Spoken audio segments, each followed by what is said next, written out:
implement rigorously is the sort of 5-step process. First, make your requirements less dumb. Your requirements are definitely dumb.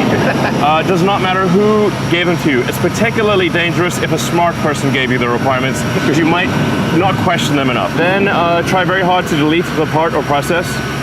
This is actually very important. If you're not occasionally adding things back in, you are not deleting enough. Right.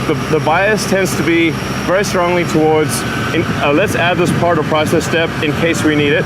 But you can basically make in case arguments for so many things. And for a rocket that is trying to achieve try to be the first fully reusable rocket. There's never been a fully reusable rocket. People don't understand. Like, this is like the holy grail of rocketry. 100%. Okay, and so you really need, you have to run at tight margins, because if you don't run tight margins, you're going to get nothing to orbit. Right. So you got to delete the part or process step. Super important. Anyway, so step 1, make your requirements less dumb. Step 2, delete the part or process step. If you're not deleting a part or process step at least 10% of the time, basically if you're not adding things back in 10% of the time, you're clearly not deleting enough. Right. And then only the third step is simplify or optimize. The third step, not the first step. The reason it's the third step is because it's very common. It's possibly the most common error of a smart engineer is to optimize a thing that should not exist. Right. Okay. Right.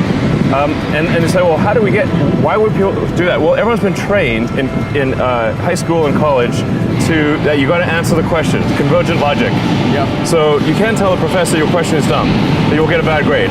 You have to answer the question. Yep. So everyone's basically, without knowing it, they got like mental straitjacket on. That is, they'll work on optimizing the thing that should simply not exist. Finally, you get to step 4, which is accelerate cycle time.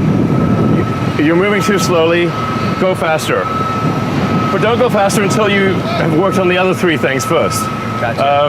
Like if you're digging, your grave, don't dig it faster. Stop digging your grave. Right. But you can always make things go faster. And then the final step is automate. Now I have personally made the mistake of going backwards on all 5 steps, multiple times.